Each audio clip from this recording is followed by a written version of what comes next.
Sí, doctor, ya se puede visualizar. Ya, gracias, gracias. Está bien, sí. Bueno, entonces habíamos mencionado que en la clase anterior hablamos, una cosa es anticolinérgico, que es un antagonista colinérgico, generalmente de los receptores, y el otro es anticolinesterásico. El anticolinesterásico es un agonista indirecto porque inhibe a la acetilcolinesterasa. Entonces son dos términos diferentes. Mientras el anticolinesterásico es un agonista indirecto, el anticolinérgico es un antagonista. No hay que confundir, muchas veces se confunden. Entonces ese es uno de los aspectos. Por otro lado, hemos enfatizado mucho sobre los efectos anticolinérgicos. Y los efectos anticolinérgicos generalmente son a nivel ocular, produce midriasis, a nivel a nivel de secreciones, produce, digamos, serostomía, o sea, sequedad de mucosas. Estamos hablando de anticolinérgicos. A nivel corazón produce taquicardia, produce incremento de la presión, etc. A nivel gastrointestinal ¿qué produce los anticolinérgicos? Disminuye el peristaltismo, disminuye las secreciones, o sea, disminuye la diarrea, eso es otro. Y a nivel de vejiga produce retención urinaria, o sea, relajación del músculo detrusor. ¿Por qué menciono esto? Porque hay muchos fármacos que vamos a ver en otros grupos posteriormente. Vamos a ver que son fármacos que tienen, por ejemplo, hay antidepresivos que se utilizan para la depresión, pero tienen como uno de sus efectos, son anticolinérgicos. Entonces, cuando usted ve un antidepresivo, un antipsicótico, un opioide que tienen efectos anticolinérgicos, hay que tener cuidado porque sus reacciones adversas están relacionadas con la dosis, pero están con los efectos anticolinérgicos. Creo que esto está claro. Entonces, no sé si hay alguna pregunta con relación al sistema colinérgico. Vimos también sobre la intoxicación por órganos fosforados, que son anticolinesterásicos, sí que son anticolinesterásicos, pero que son irreversibles. Entonces, lo que se necesita en esos casos, el tratamiento, aparte de dar tratamiento general y viabilizar la vía respiratoria, cardiovascular, etcétera, etcétera, dale un antagonista colinérgico y un reactivador de la acetilcolinesterasa. Nunca dar un anticolinesterásico, anticolinérgico nicotínico. Porque hemos visto que los anticolinérgicos nicotínicos generalmente antagonizan los efectos de la acetilcolina a nivel de la unión neuromuscular. Y la unión neuromuscular o la placa mioneural se encuentra desde los cabellos hasta los dedos de los pies.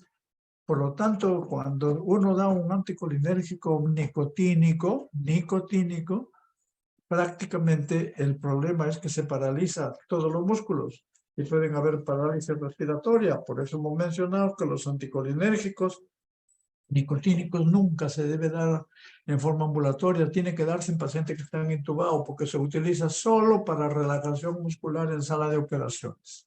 Bueno, ahora sí vamos a ver ya lo que es el sistema adrenérgico, o sea, el sistema simpático. En este tema lo que vamos a evaluar va a ser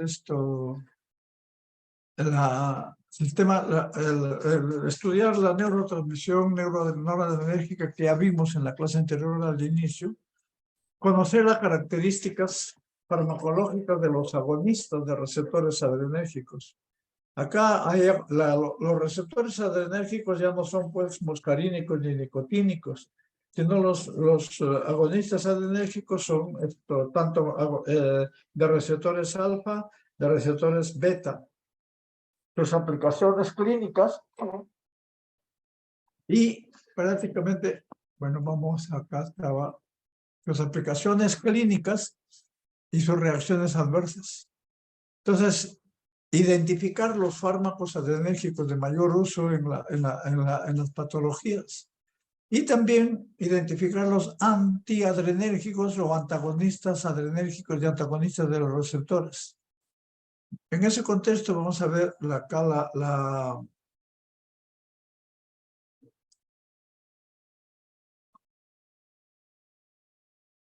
farmacología adrenérgica.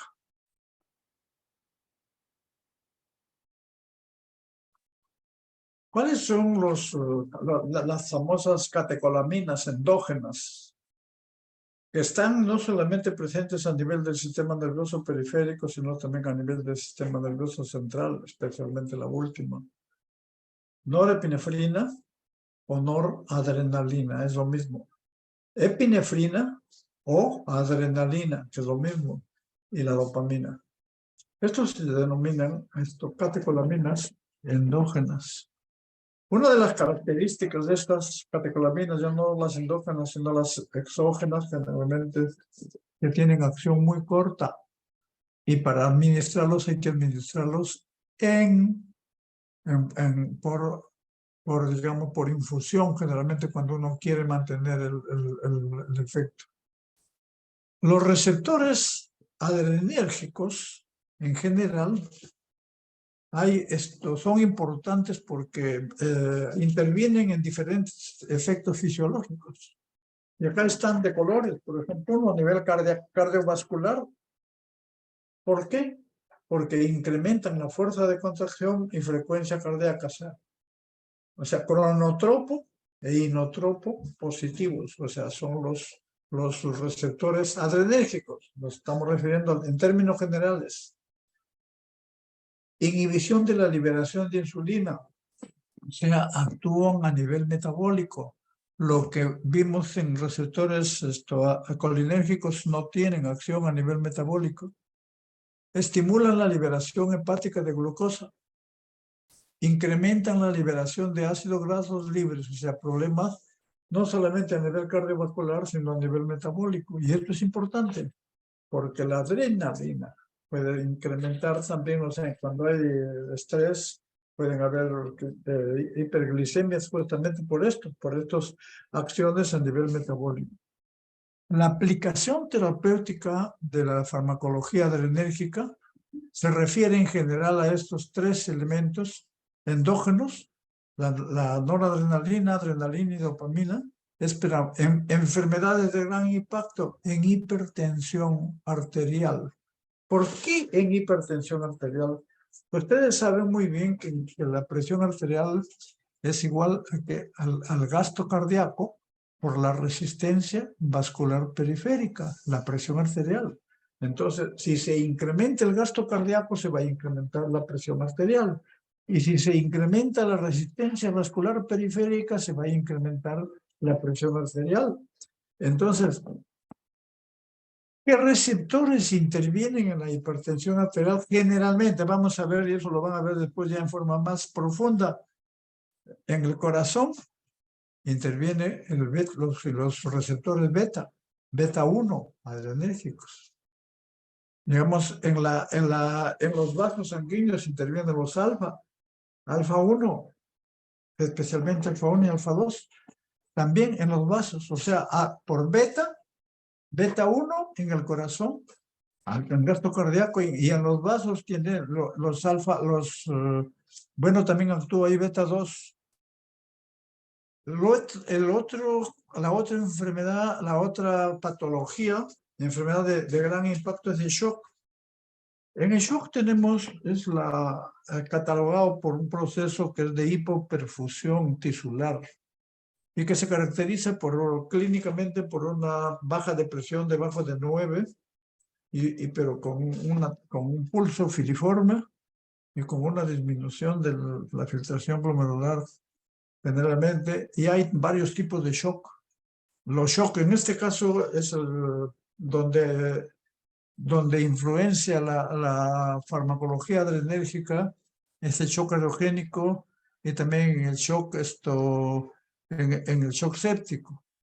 Hay shock hipovolémico, porque también influencia en el shock anafiláctico, pero tiene sus variantes que vamos a ver.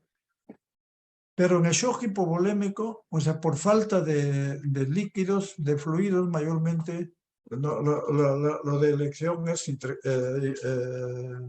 influenciar con fluidos. En asma, o sea, mire la farmacología adrenérgica en asma. Hemos visto que los agonistas colinérgicos producen broncoconstricción. En asma hay pero los receptores beta 2, producen broncodilatación. Entonces, los fármacos que van a actuar en receptores beta 2 van a producir broncodilatación y pueden ser de importancia en el tratamiento del asma. En angina, lógicamente, por los vasos sanguíneos coronarios, donde intervienen, ya hemos dicho, los receptores alfa también, los alfa especialmente. Bueno, entonces, esto es en términos generales la importancia del sistema adrenérgico y dónde predomina más que el sistema colinérgico. Tenemos acá el estrés, hemos dicho ya, el estrés físico, psíquico, actúa a nivel de la médula adrenal, donde produce la epinefrina. Después, en la segunda neurona ya va a producir la norepinefrina a nivel de las terminaciones nerviosas.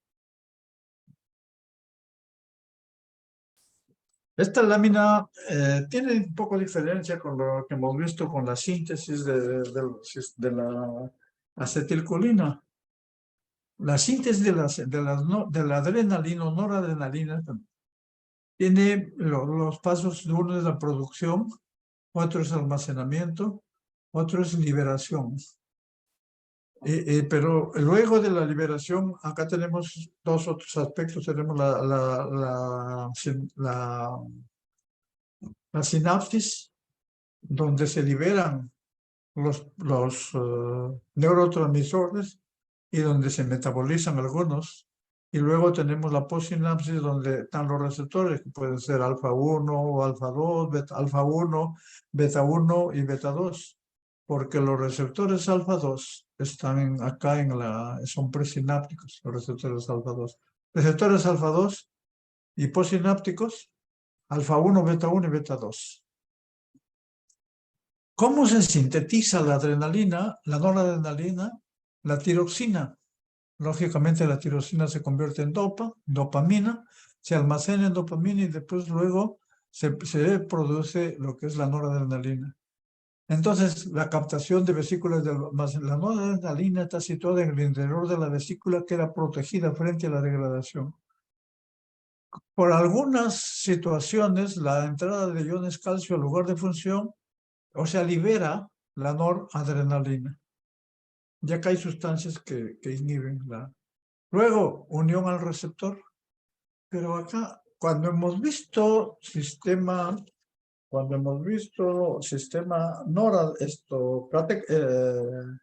colinérgico, hemos visto que la acetilcolina se degrada por la acetilcolinesterasa. Acá en este caso, la noradrenalina se degrada por la catecol ortometiltransferasa, o sea, por la COM. Y también tiene otra degradación a nivel de la terminación nerviosa, a nivel de la monoaminoxidasa, o sea, dos niveles. Catecol ortometiltransferasa y la monoaminoxidasa, que es muy importante porque por las interacciones que tienen, por las aplicaciones terapéuticas también y contraindicaciones, etcétera, etcétera.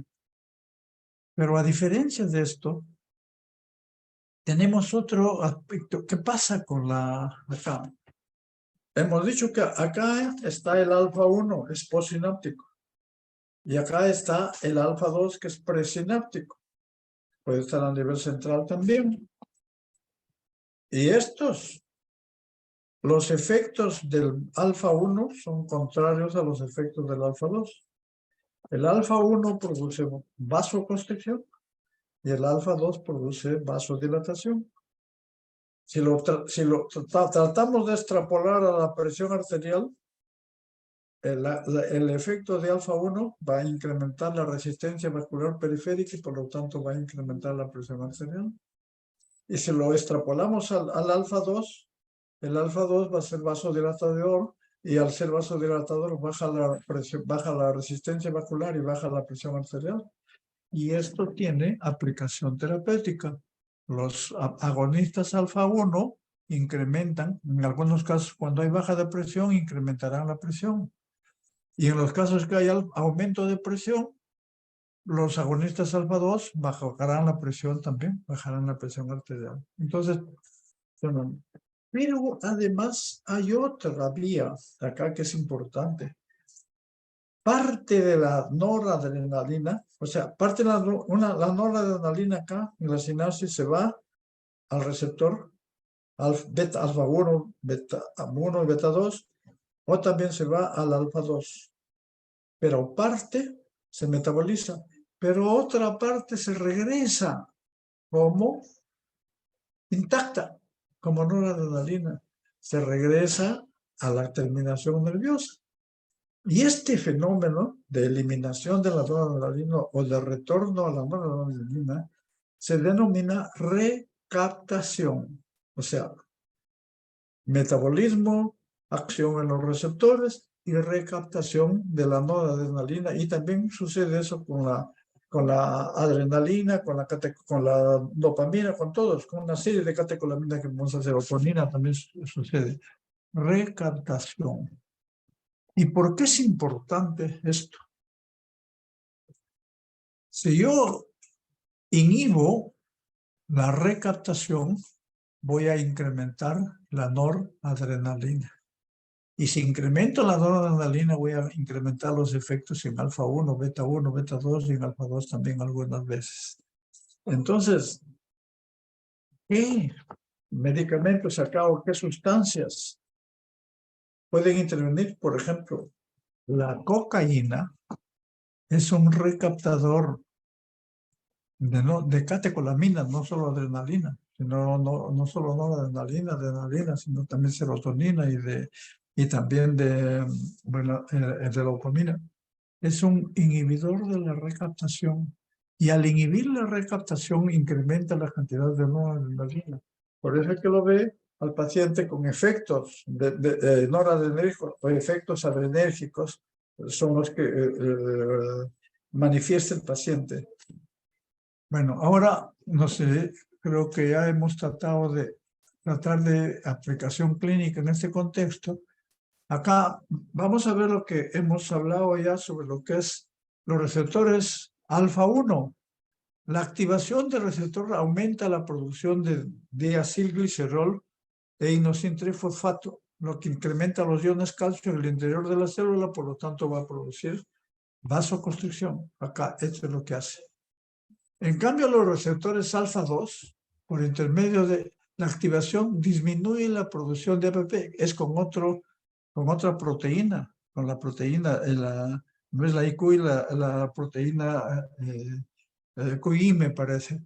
Disminuye la producción de ACMP y esto inhibe la liberación de noradrenalina. Y al inhibir la liberación de noradrenalina va a producir vasodilatación. Entonces, es por esta razón. Uno produce incremento de diacilglicerol porque actúa en un receptor y otros actúan a nivel de otros receptores, disminuyendo el AMP cíclico.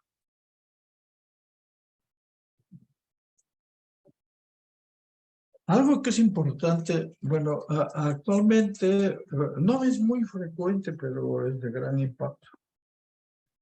Las norepinefrina se puede metabolizar por la monoaminoxidasa, ya hemos visto, o por la catecol-ortometiltransferasa. Y por la catecol-ortometiltransferasa da lugar a las normetanefrinas.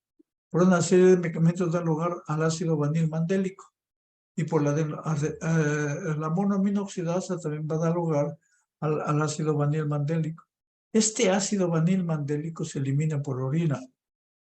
¿Y por qué es importante la eliminación del ácido vanil-mandélico por orina?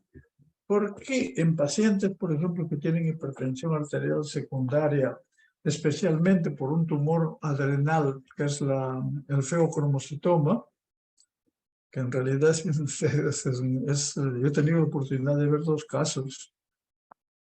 las presiones arteriales son severas, son horribles. Y entonces, en ese tiempo se hacían el estudio de ácido mandélico, entraban a la sala, pero tenían que entrar con cardiólogos, con anestesiólogos, estar presentes durante todo el acto, como siempre lo están, pero manejar con una serie de drogas para evitar las oscilaciones de la presión arterial. La forma de hacer, antes se hacía diagnóstico, actualmente ya pues, se hace con resonancia magnética, tumores, nada de médicos. Que eso hemos visto, bueno, vamos a ver el tratamiento en algunos casos. Entonces, tanto los agonistas, la sustancia, el sistema adrenérgico, los receptores se encuentran en el sistema nervioso central y periférico. Y hemos mencionado ya que son metabotrópicos, no son ionotrópicos como son el sistema colinérgico nicotínico. Son metabotrópicos acoplada a proteína G. Los receptores alfa estimulados por adrenalina, noradrenalina. Los receptores beta estimulados por isoprenalina, adrenalina y noradrenalina, más isoprenalina. Lo vamos a ver luego por qué. Los receptores adrenérgicos alfa 1, que son postsinápticos, hemos dicho ya, y alfa 2, que es presináptico. Ya vimos en la lámina anterior.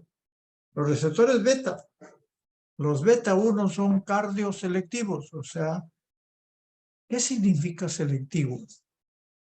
Solamente actúan en beta 1, nada más no actúan en otros receptores, porque hay receptores, hemos dicho, los adrenérgicos son receptores alfa 1, alfa 2, beta 1, beta 2. Los beta 1 son cardioselectivos, solamente se encuentran en el corazón, en todo el sistema cardiovascular, pero corazón.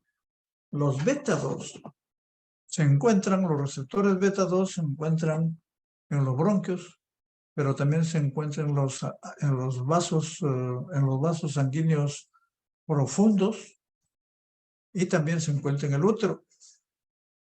Y los beta 3 que son lipolíticos. Estos entonces he visto receptores alfa, receptores beta y receptores dopaminérgicos. Generalmente son postsinápticos los dopaminérgicos, aunque en algunas regiones tienen localización presináptica.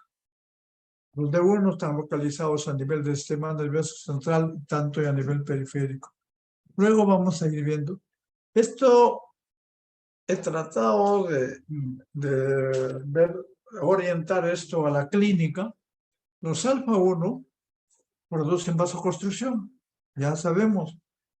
Y además que producen vasoconstricción, incrementan la resistencia vascular periférica. Y al incrementar la resistencia vascular periférica, aumentan la presión arterial. Pero los alfa 1 también intervienen en donde en el sistema, las fibras circulares de la pupila que producen midriasis. Se relajan a nivel alfa 1, a nivel de la vejiga, los alfa 1, aumento del cierre del esfínter vesical interno. Entonces, por lo tanto, va a haber retención. Y contracción del esfínter de la vejiga. O sea, el esfínter de la vejiga se contrae, por lo tanto, no hay eliminación Este es en términos generales, la estimulación de receptores alfa 1. Los alfa 2, ya hemos dicho que por inhibición de la adenilciclasa, inhiben la liberación de noradrenalina y por lo tanto producen vasodilatación. Y al producir vasodilatación, producen disminución de la presión arterial. Pero también intervienen en la midriasis, intervienen en inhibición de la liberación de insulina también a nivel periférico, a nivel metabólico. Los beta 1, que son selectivos, también actúan a nivel, hemos dicho, a nivel metabólico, taquicardia, efecto inotropo positivo, o sea, efecto cronotropo y efecto inotropo positivo. Los beta 2 Hemos dicho que los beta 2 se encuentran en los vasos sanguíneos profundos, en los bronquios, 2, y se encuentran también en el útero. Entonces, por lo tanto, pueden producir broncodilatación, vasodilatación profunda, no periférica. O sea, mientras que los alfa 1 producen vasoconstricción, las beta 2 producen vasodilatación, y eso para mantener más o menos en estatus, en equilibrio. Relajan el músculo uterino. Esto es importante. Como van a ver luego cuando lleguemos al capítulo, en pacientes que tienen contracturas uterinas antes de tiempo, para las que están gestando, entonces se les relajan el músculo. El tratamiento ahí son los agonistas beta 2. Una suave disminución de la resistencia vascular periférica, porque la que predomina en la resistencia más son los alfa. Y hemos mencionado que actúan a nivel metabólico, aumento de la gluconeogénesis hepática y muscular y aumento de la liberación de glucagón.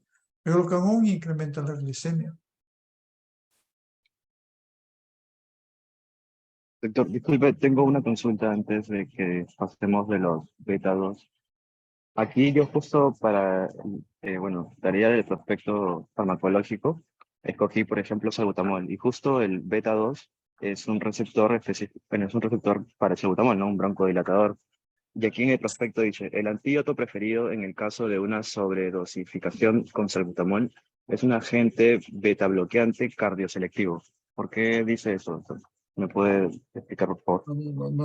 O sea, lo que pasa es que en el salbutamol es un agonista beta 2. ¿Está bien? El salbutamol es un agonista, es un agonista beta 2 directo, o sea, es selectivo, que produzca un poquito de vasodilatación. En vasodilatación, no le entendí bien su pregunta. O sea, hablé si... Sí, doctor. Lo ¿Me que pasa es escuchas? que en el prospecto dice el antídoto preferido en caso de sobreedificación con salbutamol es un agente beta bloqueante cardioselectivo.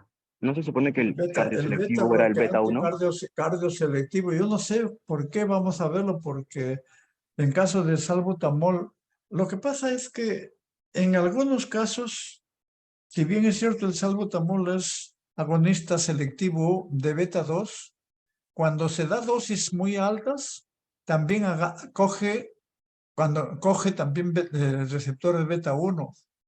Y por esta razón es que se da un cardioselectivo beta 1, me supongo, en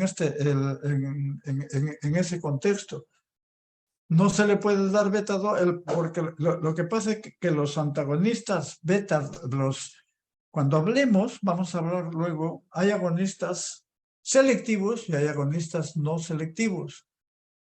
Los selectivos actúan directamente, en este caso, en el corazón, y los no selectivos actúan no solo en corazón, sino actúan en bronquios. Entonces vamos a verlo esto con un poquito más de detenimiento. Vamos a continuar. Luego lo Gracias, mantengo doctor. su pregunta, la mantenemos para ir a explicarlo con un poquito más de profundidad. ¿Qué es lo que produce los adrenérgicos en la saliva viscosa? En los bronquios, dilatan los bronquios. En la piel, inclusive producen sudoración intensa. En el hígado, ya hemos mencionado, actúan en la gluconeogénesis, aumenta la liberación de glucosa y algunos incrementan la liberación de glucagón. En el gastrointestinal disminuye el peristaltismo, disminuye el flujo sanguíneo inclusive. En los ojos, dilatan la pupila. Esta es la estimulación. Esta lámina representa la estimulación de los receptores adrenérgicos. En los ojos produce dilatación pupilar, a diferencia de los colinérgicos que producen dilatación. Y hemos dicho por qué, porque actúan sobre los receptores, sobre las fibras musculares radiales que están alrededor de la pupila. En el corazón, cronotropo, inotropo positivo, y aumenta la presión, lógicamente. En la grasa, lipólisis grasa, En la vejiga aumenta el tono del esfínter y disminuye el detrusor, o sea, cierra el esfínter y disminuye la contracción del músculo, diferencia de lo que hacen los colinérgicos, ojo. Y en el músculo esquelético aumenta el flujo sanguíneo. ¿Por qué? ¿Por qué aumenta el flujo sanguíneo? Porque produce vasodilatación por el beta 2 y hay aumento también de glicogenólisis. Ahora vamos a ver esto. Ahora ya vamos a entrar un poquito más en la que son los agonistas colinérgicos. Disculpen, agonistas adrenérgicos. Tenemos acá dos grupos, los agonistas de acción directa, los agonistas de acción indirecta. Los de acción directa siempre son los que actúan directamente en los receptores. Y los de acción indirecta son los que actúan, pueden actuar en el metabolismo, pueden actuar en la liberación o pueden actuar en la síntesis. Entonces, y los de acción mixta actúan tanto en receptores como a nivel de la liberación o a nivel de la producción. Pero dentro de estos de acción directa tenemos los selectivos.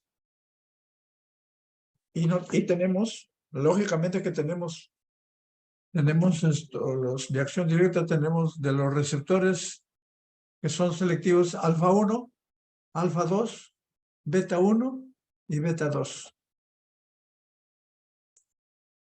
Los que son agonistas directos, selectivos, también llamados así, selectivos, es con alfa 1 la fenilefrina, que actúa directamente en alfa 1, por lo tanto, produce vasoconstricción a nivel de piel y mucosas, aumenta la resistencia vascular periférica y aumenta un poco la presión arterial.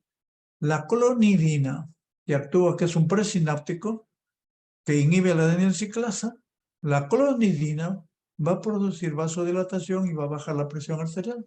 Por lo tanto, en pacientes que tienen presión baja, uno le puede dar la fenilefrina, y en pacientes que tienen presión alta, la clonidina es uno de las alternativas para tratarlo. No necesariamente la principal, pero hay otras.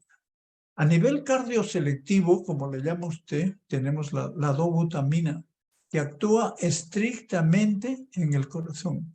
Lo que pasa, vamos a adelantarle, cuando hay mucha sobredosis de... Cuando hay sobredosis ¿cómo se llama? De salbutamol, que es un agonista, va a producir problemas, puede producir hasta arritmias. Pero yo no le puedo dar un agonista selectivo. Al contrario, tendría que ser un antagonista selectivo de estos casos. ¿De acuerdo? El que hizo la pregunta, por favor. Sí, doctora, que estoy escuchándolo. ¿Sería un antagonista selectivo de alfa 1, entonces? No, de beta 1. De beta 1. Ajá. De beta ¿Y 1, qué ¿por qué cardioselectivo? Sí, ¿por qué? Porque cuando se da salbutamol en dosis excesivas en intoxicación, van a ver, luego eso lo vamos a ver cuando hablemos también de respiratorio, sistema respiratorio. Uno de los efectos pueden producir arritmias. ¿Ya? Entonces, si hay arritmias, entonces no le puedo dar un agonista cardioselectivo beta 1, porque al contrario, esto le va a producir más. Tiene que ser un antagonista beta 1. ¿Cómo que no es dobutamina, ¿no? Estos son agonistas. Más o menos para ir a orientarlo, vamos a orientar más que los medicamentos, orientar los efectos en los diferentes receptores. ¿De acuerdo? No, ya. Muchas Entonces, gracias. la beta 2 actúa en bronquios, actúa en vasos sanguíneos profundos y actúa en útero. Entonces, esta es la terbutalina o salbutamol. Salbutamol se denomina en algún lugar, terbutalina en otros lugares. Salbutamol, albuterol lo llaman en Estados Unidos, por eso siempre nosotros usamos el DCI, la denominación común internacional. Terbutalina, estos son selectivos, actúan directamente solo en estos receptores. Sin embargo, como usted mismo lo dice, doctor, la selectividad es un poco relativa porque cuando le da mucha dosis actúa en otros receptores también.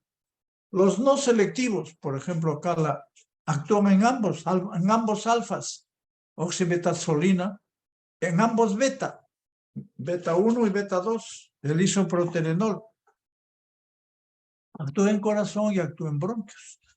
Pero el isoproterenol fue uno de los pocos, de los principales, no principales, sino primeros medicamentos que aparecieron con los derivados de estos productos para el asma bronquial.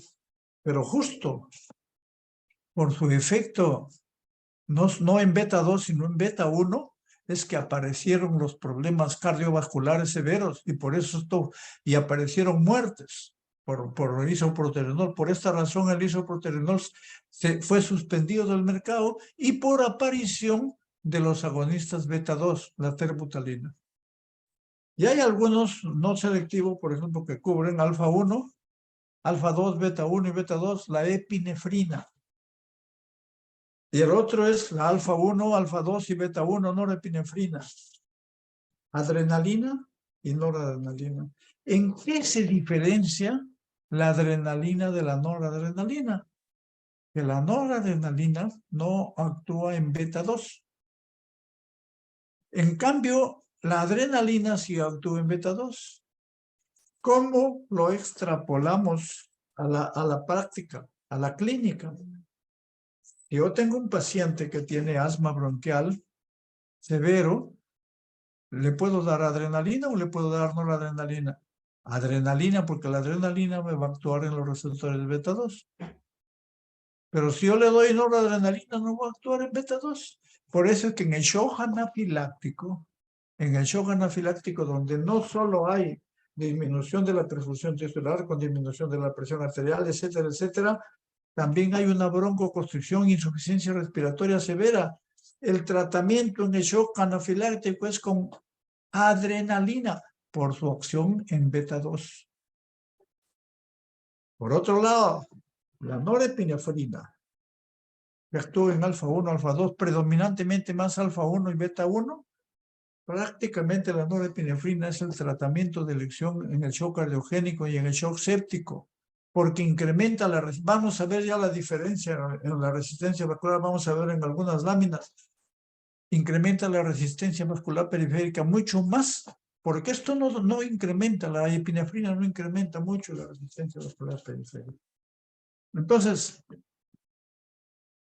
en este caso, acá dice la respuesta no disminuye con tratamiento previo con reserpina. Bueno, esto es otra cosa. La otra, de acción mixta, la efedrina, que se utiliza poco también, y antes se utilizaba mucho en asma, alfa 1, alfa 2, beta 1 y de liberación se utilizaba. Ahora vienen los de acción indirecta, los que incrementan la liberación de adrenalina, o no adrenalina, tiene la anfetamina y la tiramina. La anfetamina se ha convertido prácticamente en una droga ya de mal uso, una droga que no se, solamente para ciertas situaciones, y es una droga que no se puede recetar libremente. Las anfetaminas, recuerdo yo mucho, hace muchísimos años, cuando empezábamos la carrera, muchos compañeros de estudio tomaban sus anfetaminas antes del examen para poder no descansar, por no estudiar todos los días. Nos pasábamos 2 malas noches, pero al final hay problemas, inclusive en la resolución de los problemas, etcétera, etcétera. Tenemos la tiramina. Actualmente, los derivados de la anfetamina se están utilizando en ciertas patologías, lo que se llaman síndrome de hiperactividad, en niños especialmente, síndrome de déficit de atención, pero con cierta medicamentos ya probados, pero para patologías también específicas. Los inhibidores de la recaptación de catecolaminas, la cocaína, ya hemos dicho, esto hemos visto. Inhibidores de la monoaminoxidasa, que inhibe la metabolización de la adrenalina, bueno, la adrenalina, la seligelina. Inhibidores de la catecola ortometiltransferasa, el entacapone. Cada uno de estos tiene sus indicaciones que lo vamos a ver luego. Entonces, los de acción directa actúan en receptores, acción mixta tanto a nivel de la liberación como y a nivel de los receptores. Y los indirectos favorecen la liberación a partir de las vesículas, de una u otra forma incrementa el metabolismo o disminuye el metabolismo, etcétera, etcétera. En esta lámina podemos ver acá, uno, lo que son las catecolaminas y las no catecolaminas. ¿En qué se diferencian las catecolaminas de las no catecolaminas? Las catecolaminas se diferencian porque generalmente generalmente hay endógenas, también hay endógenas, generalmente se aplican por vía endovenosa, o sea, por vía parenteral. No hay por vía oral, no se absorben por vía oral, es por vía parenteral. Primera. Segundo, rara vez atraviesan barrera hematoencefálica. Generalmente más actúan a nivel periférico, pueden actuar un poco, sí. Y tercero, que tu acción es corta, por lo tanto la mayor parte de veces hay que darlo por infusión. En cambio las no catecolaminas se da por vía oral, atraviesan barrera hematoencefálica, algunos, y acá tenemos una lista. En las catecolaminas tenemos los fármacos que actúan en algunos selectivos y otros no selectivos. La dobutamina, en términos generales, aunque hay algunas contradicciones, pero la dobutamina desde el punto de vista clínico se considera selectivo beta 1. La dopamina tiene acción en alfa 1, beta 1 y en dopamina, a nivel renal sobre todo. Pero esto es importante verlo porque su acción, el efecto alfa 1 depende de la dosis alta, el efecto beta 1 dosis intermedia y el efecto dopaminérgico de dosis baja. ¿Y por qué el efecto alfa de la dopamina? Alfa 1 con dosis porque produce vasoconstricción. El beta 1 cuando ya mejoró un poco la presión arterial, en shock se le da el beta 1 para mejorar el gasto. Y luego que ya se estabilizó, se le da la dopamina para mejorar el flujo renal. Entonces, esas son las indicaciones de la dopamina. La epinefrina actúa en todos los receptores, excepto dopamina, pero actúa en beta 2. El isoproterenol es selectivo, es no selectivo, pero solo actúa en beta 1 y beta 2, no actúa en alfa. Y la norepinefrina ya vimos que tiene una diferencia con la epinefrina que actúa solamente, que no actúa en beta 2. Por esto, shock anafiláctico y otros en otro tipo de shock. Lo mismo con la dopamina. Las no catecolaminas, la clonidina tiene alfa 2. Vamos a ver luego qué se utiliza. La efedrina, casi igual que la epinefrina. La fenilefrina tiene efecto alfa 1. Ojo con la fenilefrina. Y hay otras drogas respiratorias. La fenilefrina y algunos derivados están contenidos en muchas drogas que le llamamos antigripales. Y otros que tienen una buena biodisponibilidad por vía oral. ¿Y por qué razón lo utilizan como antigripales? Asociados a paracetamol, a una serie, a clorofeniramina, lo asocian con una serie de cosas. Inclusive en Estados Unidos estaban dentro de los medicamentos OTC, que sin receta médica. Actualmente acá se venden a diestra y siniestra, pero ya en Estados Unidos lo han prohibido.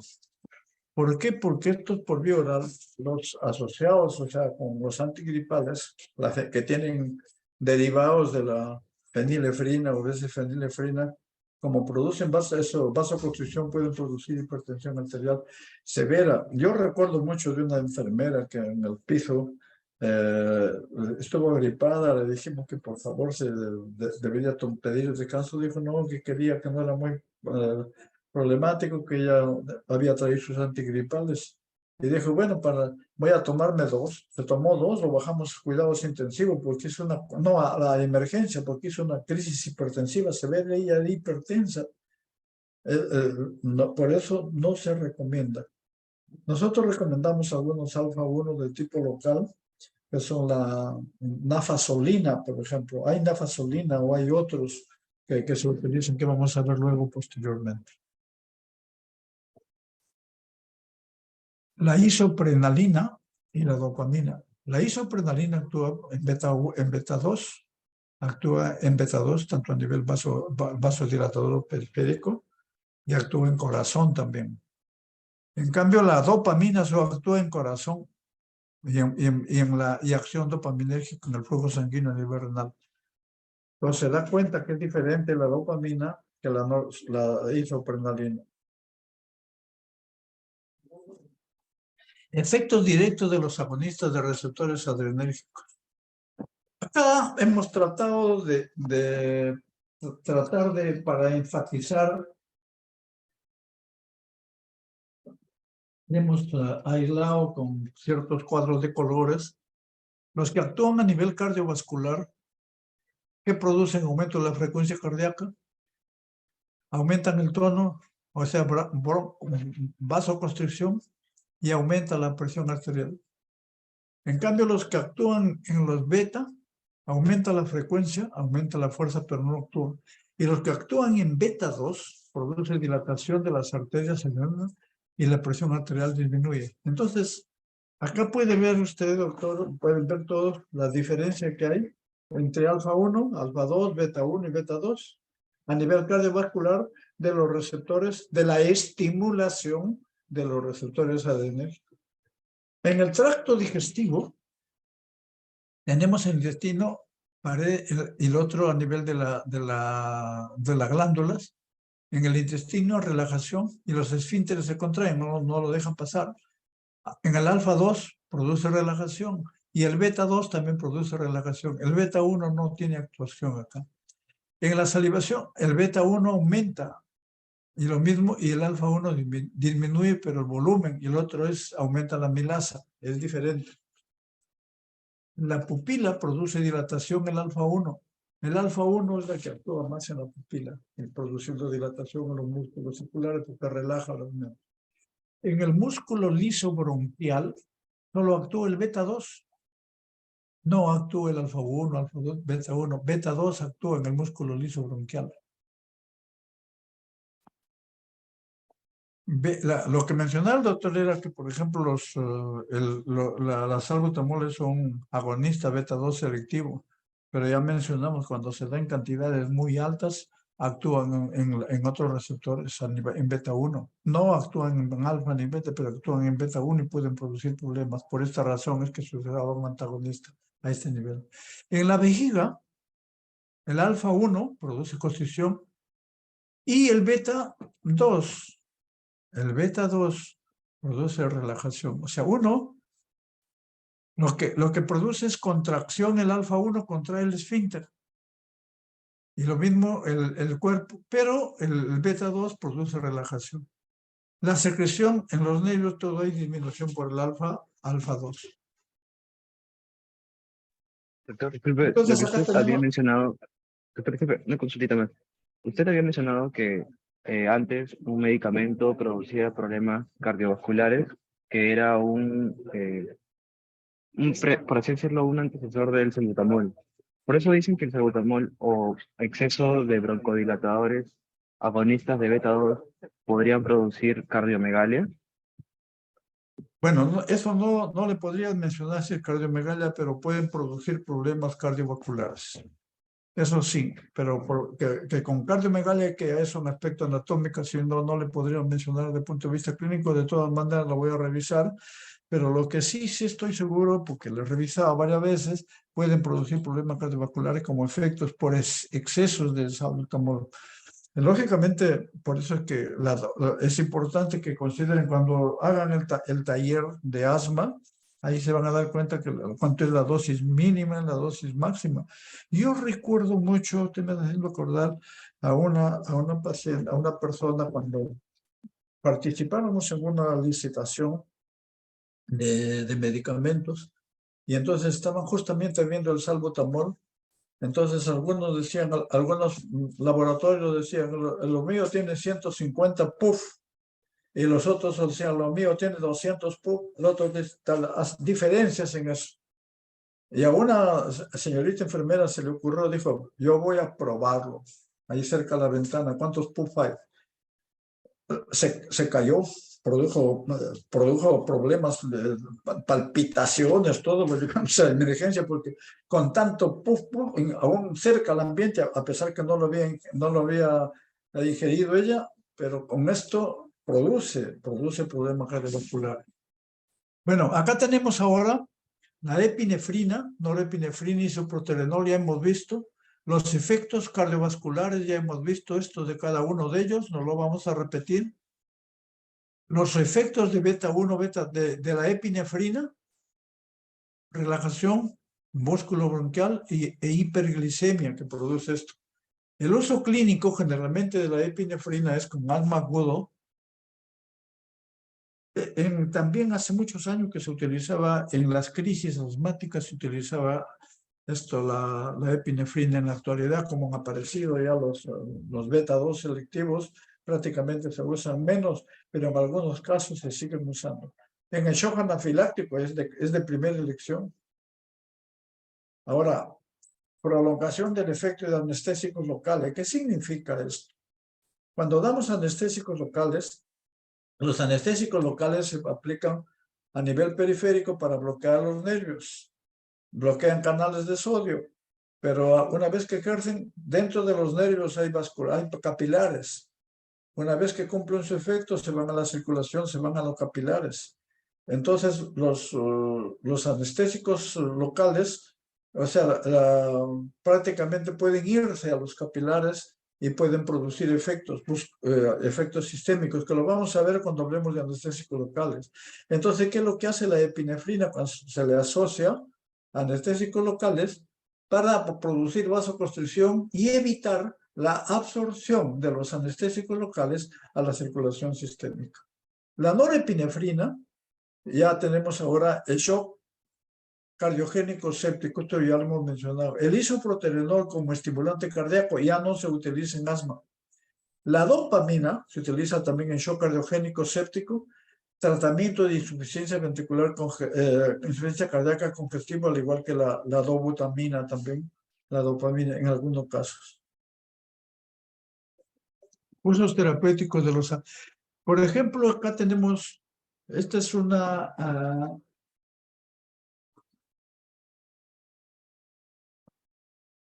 en hipotensión de urgencia, los agonistas, los vasoconstrictores, fenilefrina, metoxamina, norepinefrina, en algunos casos, hipotensión de urgencia puede ser un shock.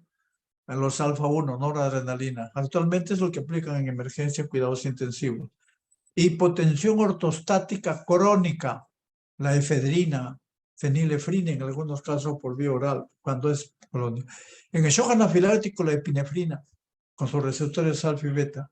En el bloqueo paro cardíaco también se da tanto o isoproterenol o se da epinefrina, pero la epinefrina, viendo venosa, si se puede, ahí sí en bolo, por paro cardíaco, o de frente, la aplicación de adrenalina a nivel cardíaco también.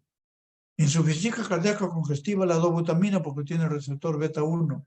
Bloqueo nervioso por infiltración, la epinefrina. Este ya hemos dicho asociado a los anestésicos locales.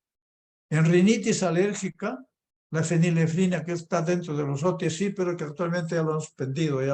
En asma, el metaproterenol, que se daba en la terbutalina y el albuterol. Albuterol es lo mismo que salbutamol. Albuterol lo denominan en Estados Unidos y salbutamol en Europa, pero la DCI es salbutamol. Y la terbutalina, que esto se utiliza más que todo, la orciprenalina se utiliza más que todo en relajación de útero. Acá tenemos ya la epinefrina, también algunos tratamientos de glaucoma de ángulo abierto, pero las reacciones adversas hay que tener mucho cuidado. Yo recuerdo mucho en un paciente, esto se debe aplicar por infusión o muy lento. Yo recuerdo más, una paciente llegaba muy hipotensa, Y el doctor le dijo, el cardiólogo estaba en emergencia, le dijo a la señorita, aplíquele adrenalina. Fue error de él no decirle aplíquelo, pero se supone que han llevado fármaco y también deberían saberlo, y le aplicó la adrenalina directamente a la vena. El doctor parecía arquero de la selección, se lanzó desde la camilla, se lanzó contra ella y, bueno, lógicamente la tumbó. Y la explicación era claro. Le había pasado poquísimo adrenalina en la vena. Cayó todo, sangró inclusive. La presión arterial estaba en 22. O sea, rapidísimo sube, porque ya saben que la epinefrina actúa en segundos nomás. Entonces, y puede producir hemorragia cerebral, arritmias, todo lo que puede producir esto. Entonces, la aplicación es lo mismo la norepinefrina también, tratamiento de shock similar a epinefrina, las reacciones son iguales. El isoprotenerol da arritmias ventriculares, la dopamina, angina, arritmia, hipertensión, la dobutamina, fibrilaciones. O sea, y acá tenemos una diferencia entre lo que es la epinefrina, la norepinefrina y la isoprenalina. Tenemos, por ejemplo, acá, son 3 parámetros que se han considerado. Primero, la frecuencia cardíaca. Segundo, la presión arterial sistólica, la presión arterial diastólica y la resistencia vascular periférica. Podemos ver que en la epinefrina aumenta la frecuencia cardíaca, efecto inotropo, cronotropo positivo, efecto inotropo positivo, esto cronotropo positivo, aumenta la presión arterial sistólica, no mucho, pero lo aumenta poco, pero disminuye la presión arterial diastólica. Esto es lo que hace la adrenalina. Y en la resistencia vascular periférica disminuye, porque lo que predomina más es beta que alfa.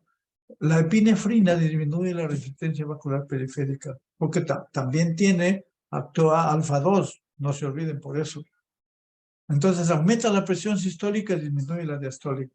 En cambio, en la noradrenalina, ahí induce una bradicardia refleja, aumenta la presión arterial sistólica y la diastólica, mucho más que la adrenalina. Por esta razón es de elección en shock. En shock, me refiero a shock tóxico, shock séptico. Y aumenta por aumento de la resistencia vascular periférica, más por acción alfa 1. Y en cambio la isoprenalina, que es selectiva para beta 1 y para beta 2, casi similar es a la epinefrina, con la diferencia de que no aumenta mucho la presión sistólica y disminuye más la diastólica, y también disminuye mucho más la resistencia vascular periférica. Esta es la diferencia entre estos 3. Entonces, ¿para qué se utilizan la fenilefrina, que estas ya las no catecolaminas?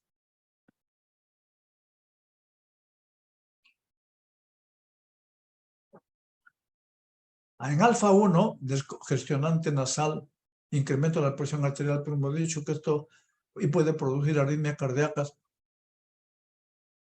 Por esta razón es que ya no se recomiendan en antigripales. En Estados Unidos prácticamente ya han suspendido como drogas OTC de los antigripales porque pueden producir problemas cardiovasculares. La metoxamina se utiliza en bradicardia, clonidina como antihipertensión arterial. La terbutalina, que es un selectivo beta 2, salbutamol o salmeterol o formoterol, son varios que van a ver luego. Tratamiento broncoespasmo, este es de acción prolongada, el salmeterol, formoterol y estos son de acción corta. Puede producir, acá está doctor, lo que te decía, en las reacciones adversas en dosis altas, taquiarritmias, nerviosismo, edema pulmonar. En ese contexto no podría dar pues, un agonista colinérgico, un agonista adrenérgico, un cardioselectivo, tendría que ser un antagonista. ¿De acuerdo? ¿Ya? Sí, doctor, muchas gracias. ¿Taquiarritmias es un solo término? No, está bien. Yo le agradezco su pregunta porque de eso se trata. del tener algunas dudas o tratar. Y está bien para orientarlo en ese contexto. Por eso decían, vamos a avanzar un poquito esto. Las anfetaminas, que son estimulantes del sistema nervioso central, ya mencionábamos que yo recuerdo a veces lo que se llama individualización de la terapia. La reunión de grupos de estudiantes de medicina se reunían en una casa para estudiar la noche antes de los exámenes. Y a una compañera de estudio que era un poquito subida de peso, le dijeron a ella le daremos 2 anfetaminas, le dieron 2 y produjo efecto contrario, se durmió. Entonces a veces son las respuestas individualizadas, no sé qué pasó.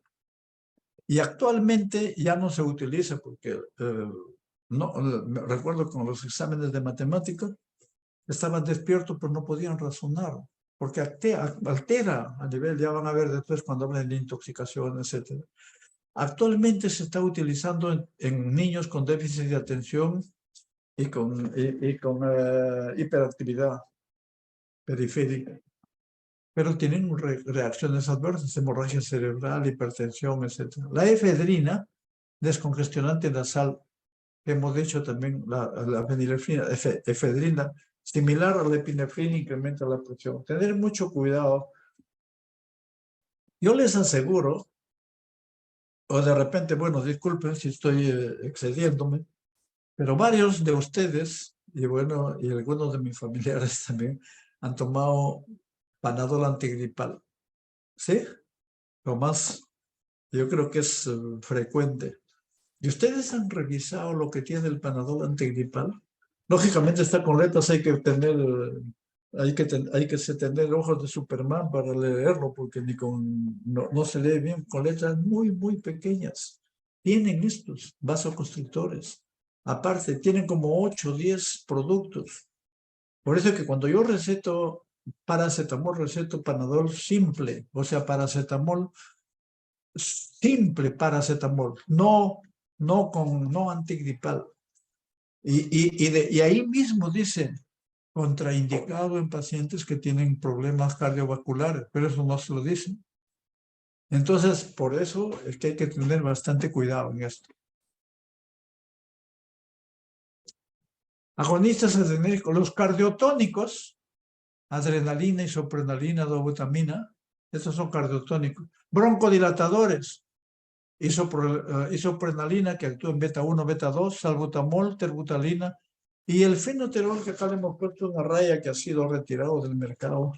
Vamos a ver luego cuando hablemos de asma, ha sido retirado ya del mercado el fenoterol. Descongestionantes nasales, fenilefrina, nafasolina y fenilpropanolamida. Generalmente, la nafasolina, yo no sé si la fenilefrina vienen por vía tópica, pero la nafasolina sí vienen gotas nasales. Cuando un paciente está con gripe y tiene mucha rinorrea, le pueden dar un vasoconstrictor tópico tipo la nafasolina. Hay varios componentes. Hay varios productos con nafasolina. Y le ponen una gota a cada fosa nasal 3, 4 veces al día, pero no más de 3 días porque produce fenómeno de rebote. Entonces, y esto, estimulantes del sistema nervioso central, anfetamina, metanfetamina, que se utilizan, ya sabes, solo en niños sin ciertos problemas de déficit de atención. Acá, relajantes y vasodilatadores uterinos. La ritodrina, la que más se utiliza. La ritodrina, salbutamol, que utiliza poco, pero también todos, isosuprina, se utiliza. Y la terbutalina, que también se utiliza en asma. También hemos visto acá cuáles son los efectos a nivel metabólico. Aumento de la secreción de glucagón, efecto beta 2. Aumento de la glucosa porque aumenta la gluconeogénesis hepática. Aumenta secreción de insulina, pero disminuye la secreción de insulina con alfa 2 predominante, más que el aumento. Disminuye la captación de glucosa por los tejidos, o sea, una especie de resistencia a la insulina. Aumenta la secreción de renina a nivel beta 1 y modula las secreciones de diferentes hormonas. Entonces, la epinefrina Vamos a pasarlo muy rápidamente. Esto se administra por diferentes vías, pero la adrenalina se aplica más por vía subcutánea, más que por vía intramuscular, rara vez endotraqueal en algunos casos, pero endovenosa en paro cardíaco y la subcutánea por tercio se aplica en la dosis. La intravenosa es en infusión continua, es preferible con línea central y se requiere bomba de infusión, porque si no, como es vasoconstrictor, puede producir necrosis de la piel si se extravasa a la piel. ¿Cuáles son las recomendaciones de uso? Asma agudo severo, sin respuesta a inhaladores beta 2. Este se llama el uso off-label use, o sea, uso off-label. ¿Qué significa uso off-label?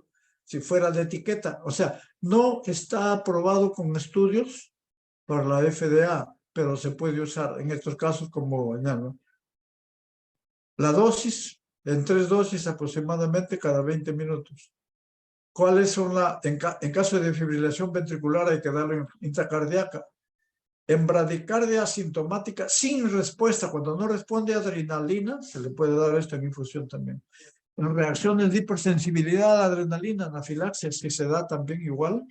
Y en soporte inotrópico también fuera de etiqueta, en infusión, para conseguir respuesta deseada. Estas son las recomendaciones más frecuentes de la epinefrina. Las reacciones adversas. Ya hemos visto cardiovascular, sistema nervioso central, hemorragia cerebral, dermatológico, diaforesis, gangrena de piel, hiperglicemia, hipocalemia, náuseas, vómitos, necrosis tisular, insuficiencia renal, disnea, edema pulmonar, todo lo que puede producir la epinefrina. La norepinefrina, que se diferencia porque no actúa, un minutito por favor.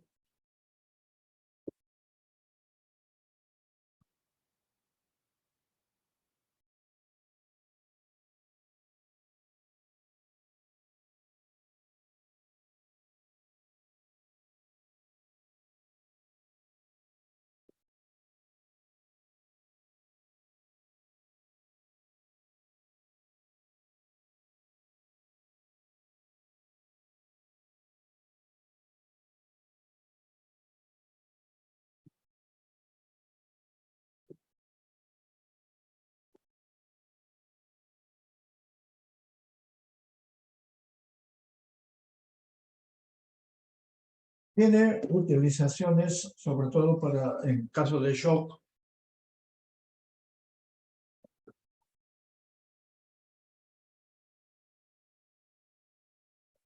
Administración en infusión continua con bomba de difusión, diluir previo al uso. Es preferible la administración por vía central. La Asociación Americana de Cardiología recomienda como vasopresor de primera línea para pacientes con inestabilidad hemodinámica, presión sistólica menos de 90 o evidencia de hipoperfusión orgánica terminal, la noradrenalina. En el shock séptico, también hay una campaña de sepsis, de supervisión de sepsis, supervivencia y sepsis. Las guías para el manejo de sepsis y shock séptico recomiendan norepinefrina como primera elección. Vasopresor. Además, también se recomienda la dopamina. Para shock cardiogénico o shock séptico se utiliza o norepinefrina como primera línea o dopamina también, pero primera línea la norepinefrina, que es la que más usan ahora en cuidados intensivos. Efectos adversos son similares a la adrenalina. Contraindicaciones, hipotensión por hipovolemia, lógicamente sí. Eso hemos mencionado. Si hay shock hipovolémico, el tratamiento no es con vasopresores, el tratamiento es con líquidos. Dar sangre, dar destrano, o sea, tienen sustancias que vamos a ver luego que aumentan la presión osmótica, etcétera, etcétera. Documentación de reactividad alérgica para vasopresores, eso es fundamental también. El shock cardiogénico, por ejemplo, se utiliza soporte inotrópico en falla cardíaca avanzada. La dosis, esta es la dopamina. La dopamina se utiliza para infusión también. El rango de dosis está entre 2 a 20 microgramos por kilogramo de peso por minuto. O sea, ¿por qué esta variante? ¿Por qué esta variante? Justamente porque hay 3 dosis. Dosis baja, dosis intermedia y dosis alta. La dosis alta, que es más de 10 microgramos por kilogramo por minuto, tiene efecto alfa 1. La dosis intermedia entre 5 a 10 microgramos es dosis beta 1.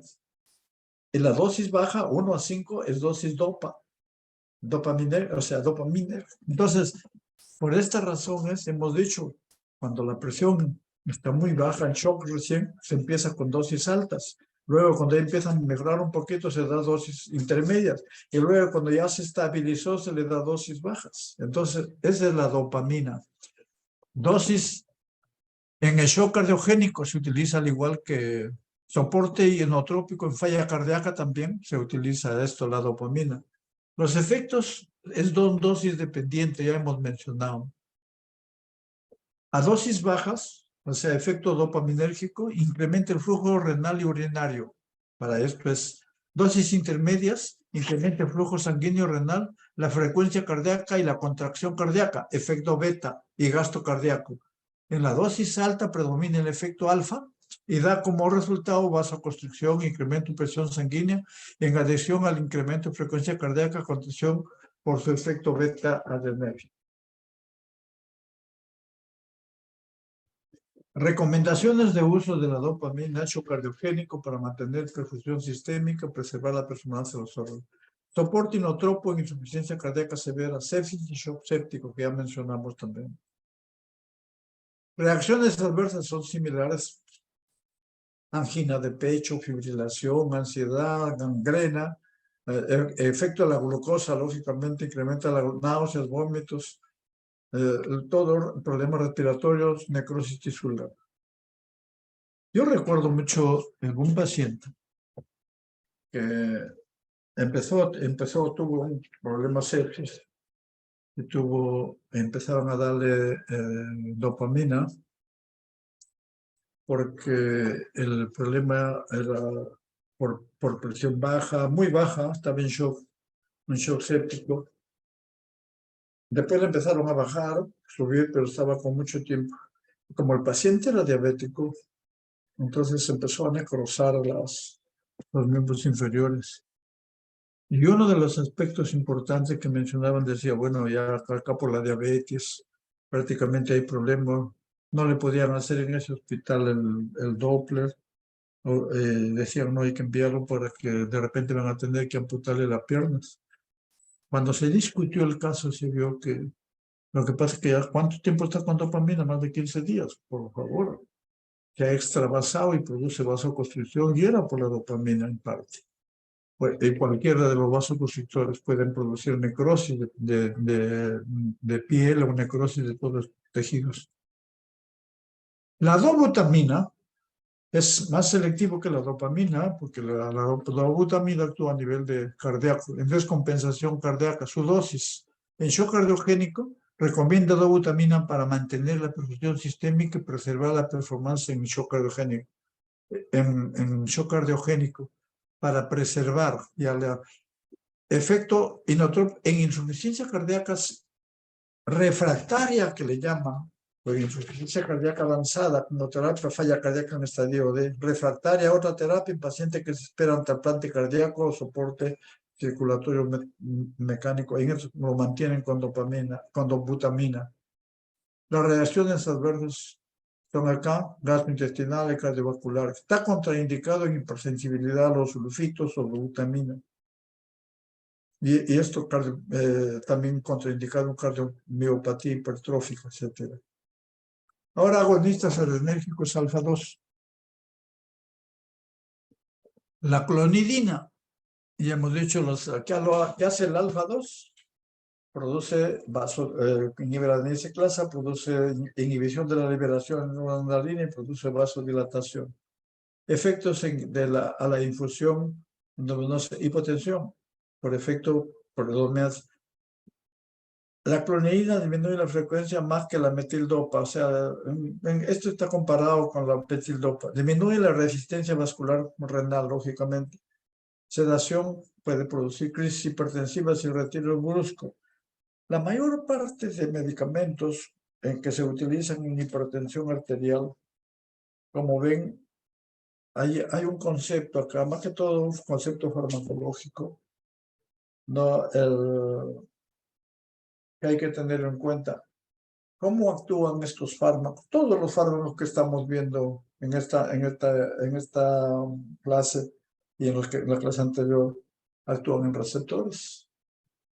Si yo doy fármacos que están ocupando receptores y si yo le quito bruscamente el fármaco, prácticamente el receptor se queda libre y no hay fármaco. Y va a pasar un tiempo y puede haber, por eso es lo que llaman el fenómeno de rebote.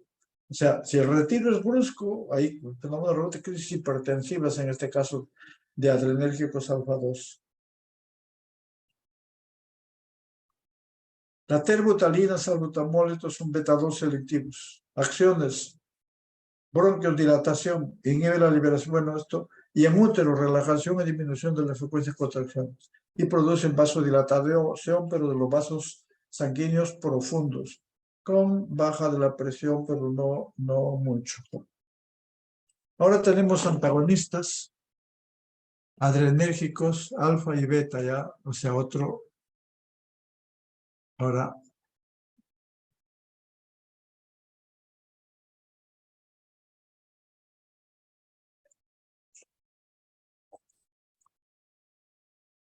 podemos un receso de 10 minutos, ¿está bien? O si quieren continuamos, ustedes dirán. Bueno, receso vamos a tener entonces 10 minutos. Bueno, vamos a continuar con la parte de adrenérgicos. Ahora vamos a ver lo que son antagonistas adrenérgicos.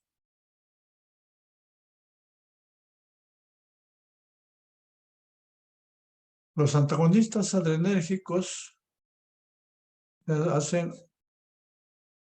se unen, hay antagonistas directos y hay antagonistas indirectos también, pero hay los antagonistas, generalmente hay antagonistas de receptores alfa y antagonistas de receptores beta. Los antagonistas de receptores alfa, los no selectivos, o sea, significa que tienen cobertura para alfa 1 y alfa 2. La fentolamina y la fenoxibenzamina, que se utilizan generalmente en el tratamiento de hipertensión por feocromo, se toma. Los que tienen selectividad por alfa 1, o sea, producen vasoconstricción, prazosina, terazosina, deoxazosina, alfa-susosina, urapidilo, etc. Estos se utilizan para el tratamiento de hipertensión arterial, o sea, cuando sube la presión, pero también se utilizan, muchos de ellos, se utiliza la tamsulosina, se utiliza lo mismo la terazosina en el tratamiento de la hipertrofia prostática benigna, porque disminuye, digamos, mejora el flujo urinario. Y la selectividad por alfa 2, o sea, los antagonistas de alfa 2, la yoimbina, que se utiliza porque la yoimbina lo que hace es producir vasodilatación, digamos, y produce incremento, digamos,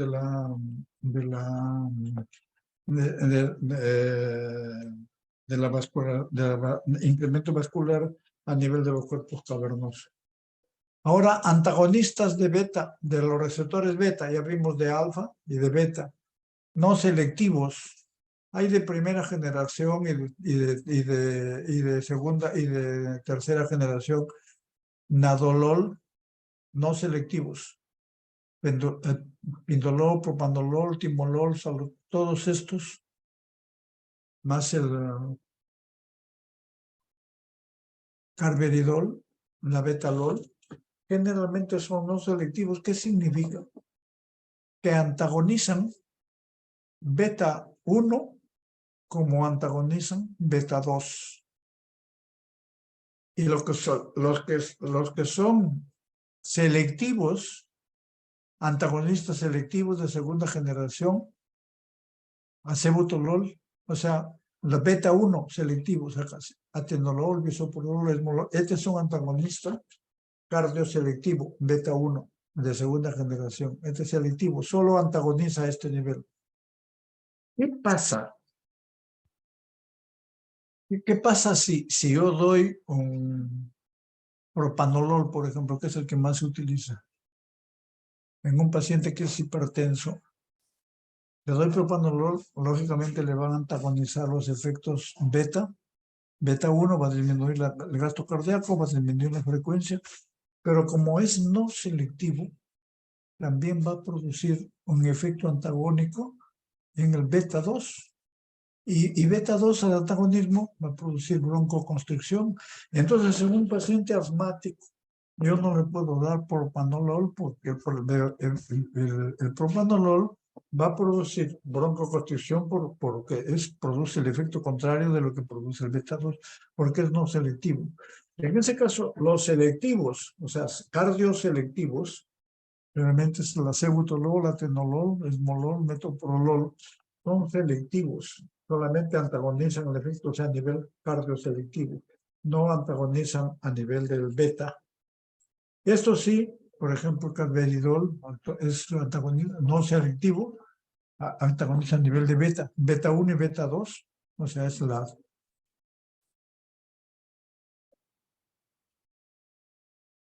¿Qué pasa cuando hay un no selectivo, por ejemplo, inhibición?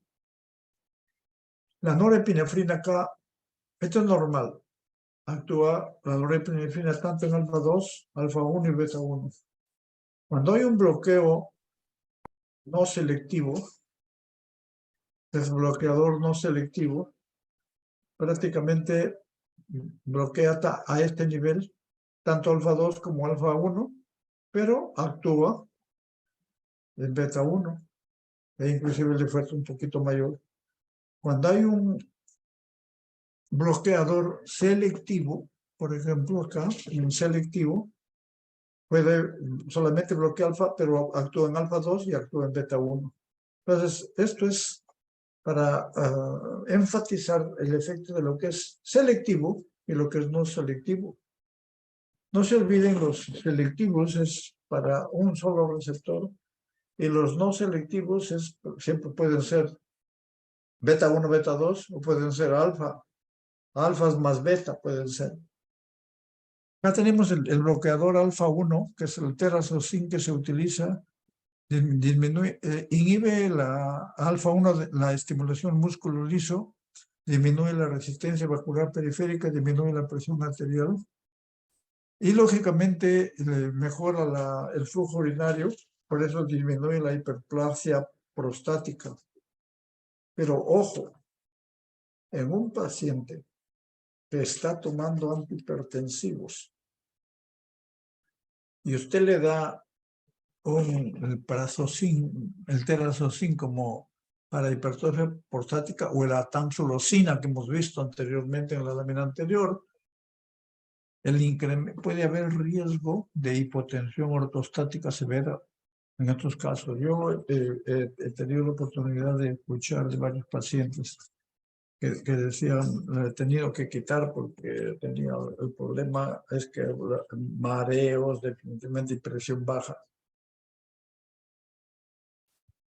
Ahora, los bloqueadores alfa. Los selectivos, hemos dicho, fenoxifenastamina y la fentolamina, que se utilizan generalmente más en problemas, que se utilizan en el tratamiento de feocromocitoma. Los selectivos, alfa 1, prazosine, terazocin, doxazocin, que generalmente se utilizan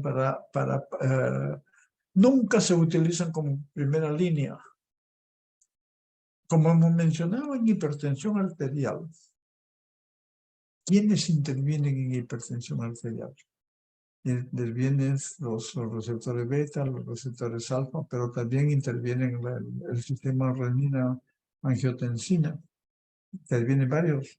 Interviene la resistencia vascular periférica por otros mecanismos.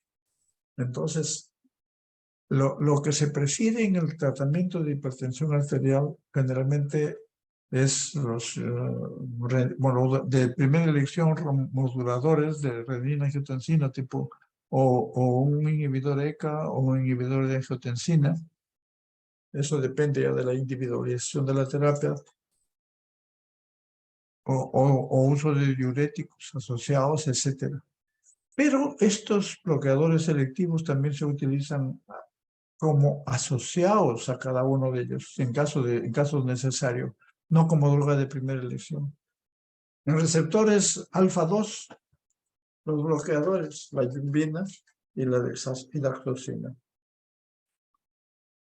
Consecuencias del bloqueo alfa: disminuye la resistencia vascular periférica, taquicardia, liberación de renina. Entonces, este es el efecto. Aparece que se bloquea alfa.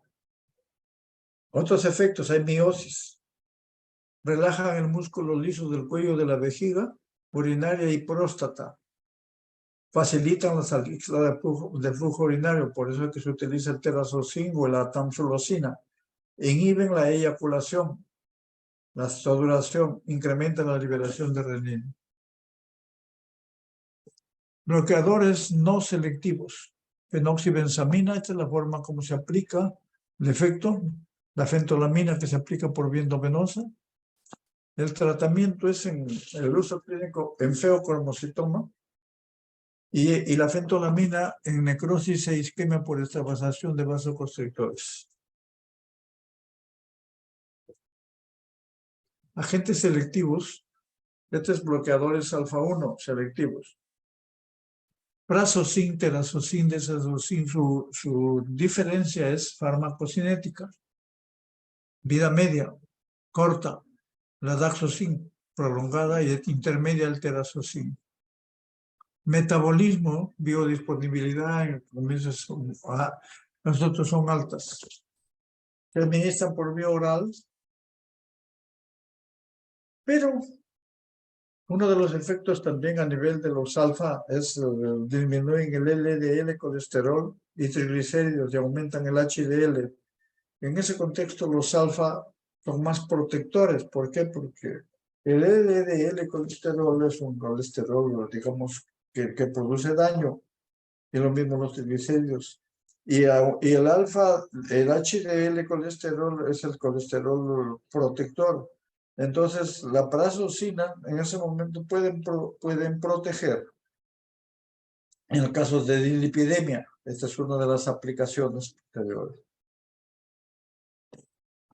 Los bloqueadores alfa selectivos, hipertensión crónica esencial moderada, dosis inicial debe ser la mínima efectiva, limitada, aplicación en emergencias no se aplica. En hipertensión hay dos temas, uno es la emergencia hipertensiva y otro es la urgencia hipertensiva. ¿A qué se denomina emergencia hipertensiva? Emergencia hipertensiva se denomina cuando hay. Generalmente es una crisis hipertensiva. Hablando de números, aparte de las molestias, ¿qué es una crisis hipertensiva? Cuando la presión arterial diastólica está por encima de 12.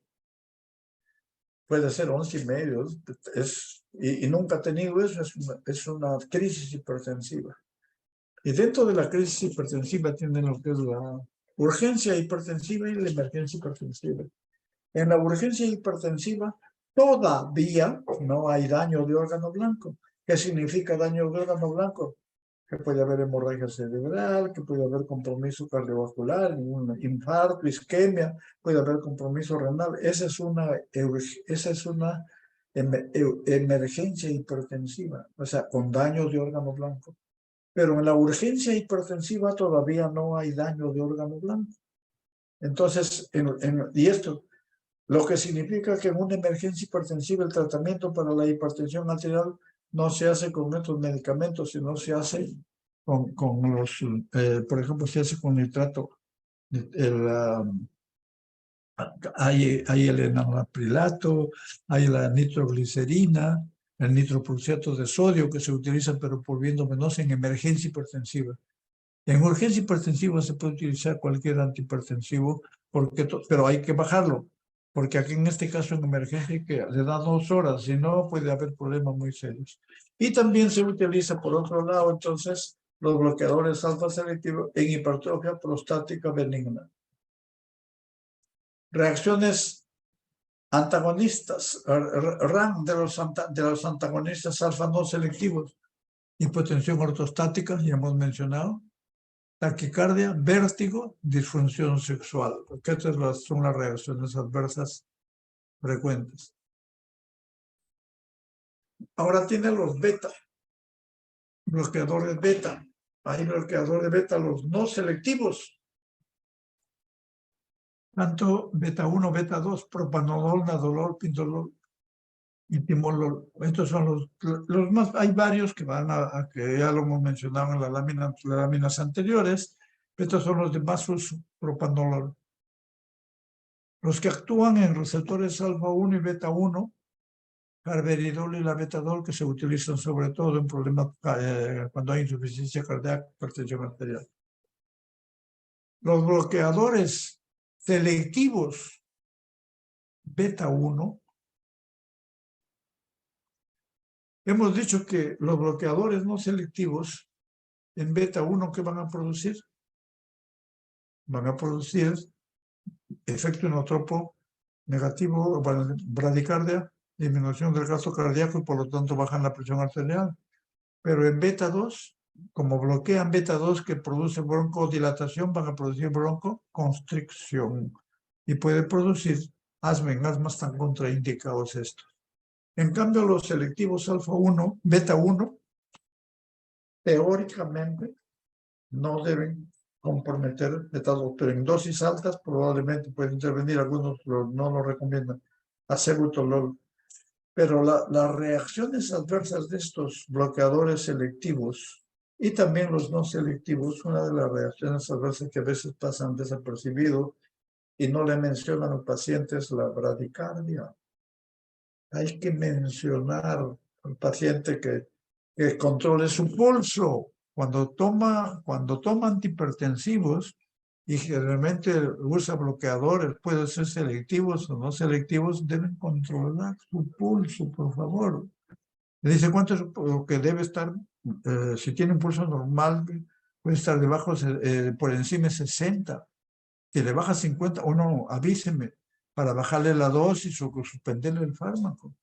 Recuerdo de un paciente, inclusive familiar, viene por hipertensión a Revalliati, el cardiólogo le indica atenolol 50 miligramos, un selectivo. Entonces regresa a su tierra, regresa a provincias, y en provincias le subió la presión, y el clínico le dice, bueno, ya no tome 50, toma 100, toma 100. Y el paciente presenta 2 episodios de desvanecimiento, se cayó. Entonces le bajó lógicamente el pulso. Y va al clínico, y el clínico le dijo, es porque está recibiendo un no selectivo. Y había recibido atenolol que es selectivo. Le dio otro selectivo que es el acebutolol. El paciente se desmayó y tuvieron que ser remitidos a Lima nuevamente. Y casi hace un bloqueo cardiovascular. O sea, hay que tener mucho cuidado esto en el pulso. Yo cuando administro un bloqueador, le pregunto al paciente su pulso y que se controle el pulso. De todas maneras, esto es importante. Acciones de los agonistas beta 2. El propanolol actúa broncoconstricción, ya hemos dicho. Vasoconstricción periférica refleja propanolol, porque bloquea también, lógicamente, la beta 2, que son los vasos profundos. Propanolol, aumento de la retención de sodio.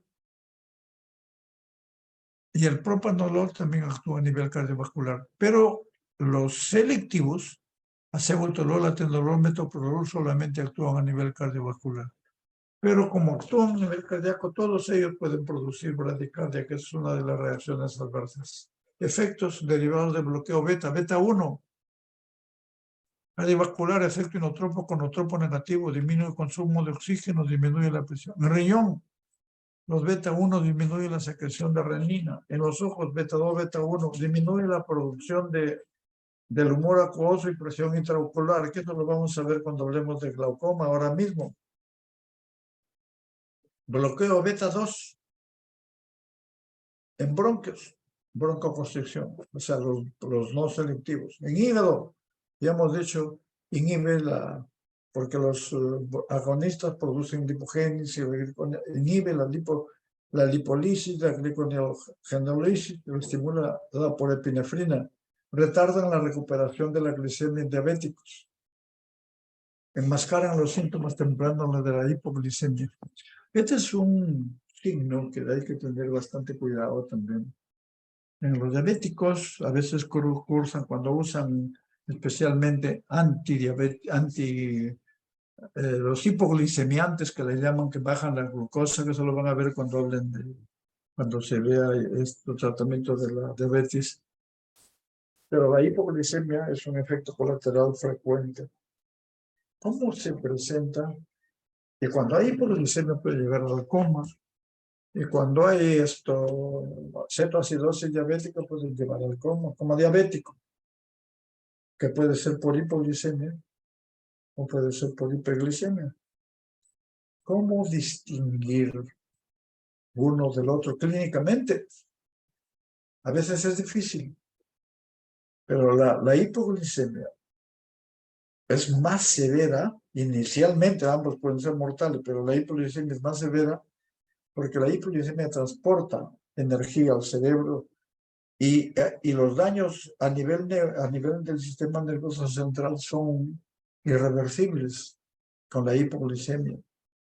Pero ¿cómo se manifiesta la hipoglicemia generalmente? Cuando hay hipoglicemia, hay descarga de catecolaminas y generalmente hay un poquito de incremento de la presión arterial, hay sudoración y hay taquicardia. Entonces, si hay taquicardia, entonces tú dices, bueno, tiene sudoración fría, descarga catecolaminas y es diabético, pues hay hipoglicemia. Yo prefiero, le doy su turrón de azúcar debajo de la lengua, le pongo destrozas si es que está en coma. Si le aumenta la glucosa, si no es eso, no lo va a matar en ese momento, pero hay que pasar a un hospital. Pero si está usando un beta bloqueador, prácticamente no va a tener esos signos. No tiene taquicardia, dice bradicardia, no es hipoglicemia, le voy a dar insulina y puede tener problemas serios. Por eso es necesario. Yo estoy incidiendo más en el uso clínico de estos medicamentos y en las reacciones adversas para tener cuidado, pero el resto lo leen ustedes en la literatura. El bloqueo beta 1 y beta 2 aumenta el VDL y disminuye el HDL, y el LDL también lo disminuye. Significa, con esto hay los beta bloqueadores fueron de primera elección anteriormente para la hipertensión arterial, porque disminuían, algunos dicen, morbimortalidad y mejoraban los problemas metabólicos. Pero en la actualidad, por las reacciones adversas que producen, que ya estamos mencionando, que a veces son muy severas, prácticamente ya son tratamientos de segunda línea, no de primera línea. Los tratamientos de primera línea en este momento para la presión arterial, para el manejo de hipertensión arterial, son los moduladores de renina-angiotensina, los antagonistas de canales de calcio y los diuréticos. Y en segundo lugar, los beta bloqueadores, y luego viene también ya los bloqueadores alfa 1. Propanolol. Este es atraviesa barrera hematoencefálica, sus características farmacocinéticas. El nadolol tiene una mejor biodisponibilidad, no tiene metabolismo hepático. Su vida media es bastante prolongada. Esta es La vida media de los antagonistas beta, mire, el esmolol dura 10 minutos, el acebutolol, el acebutolol hay que darlo 3 o 4 veces al día, a veces 2 a 3, pero 3 veces como mínimo, pindolol. El timolol, casi lo mismo, carvedilol se da 2 veces al día, esto una vez al día, y esto nadolol también se da una vez al día. Las reacciones adversas, hemos dicho, fatiga, broncoconstricción del propanolol, que es un no selectivo, disfunción sexual, arritmias. Que este es bruscamente cuando se suspende, cuando la indicación brusca, pues hemos dicho, como ocupan receptores, se les suspende bruscamente, pueden haber arritmias. Toxicidad clínica de los bloqueadores beta. Hipotensión, bradicardia, exacerbación de insuficiencia cardíaca congestiva, empeoramiento del asma bronquial, empeoramiento de trastorno vasoespástico, encubrimiento de signos de hipoglicemia y signos de hipertiroidismo también.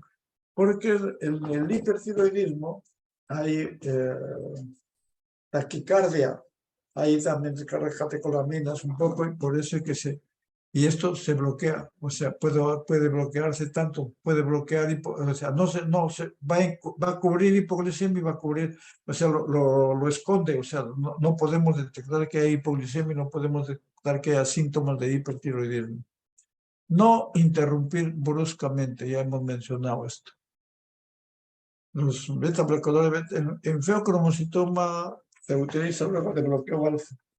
Otros usos de los beta bloqueadores es en glaucoma, aplicación tópica, timolol, betasol, es aplicación tópica. En tirotoxicosis para mejorar los efectos clínicos de la hipertiroidismo, pero también porque actúa a nivel de la conversión de T4 a T3, que eso vamos a ver cuando hablemos de hipertiroidismo. En profilaxis de la migraña, parece que disminuye la frecuencia y la intensidad de la migraña. Tratamiento del temblor esencial, porque lógicamente disminuye la frecuencia. Para manifestaciones somáticas de la ansiedad, pues la ansiedad produce taquicardia, etcétera, sudoración. En algunos casos, por eso se tienen efecto ansiolítico, pero no es de primera elección. Y en el tratamiento del síndrome de abstinencia alcohólica, algunos lo utilizan. Creo que lo que más se utiliza es para estas situaciones. Las alfa-adrenérgicos y los alfa-adrenérgicos y los alfa-beta-adrenérgicos, los antagonistas alfa-adrenérgicos y antagonistas beta-adrenérgicos, que son los no selectivos, la fentolamina es en hipertensión por feocromocitoma, la fexobisamina también hipertensión por feocromocitoma, la prazosina, que actúa más que todo en alfa-1, taquicardia refleja mínima, se utiliza en hipertensión leve a moderada, insuficiencia cardíaca congestiva grave, la terazocina en hipertensión leve moderada, hipertensión leve moderada, ambos en hipertensión. Acá se ha omitido ponerlo de la hipertrofia prostática benigna. El propanolol, que es no selectivo, en hipertensión, en angina, en feocromocitoma, arritmia cardíaca, migraña, estenosis o aórtica. Esos son los usos. Son los antagonistas beta. El timolol en hipertensión en glaucoma, metoprolol, levobunolol en glaucoma.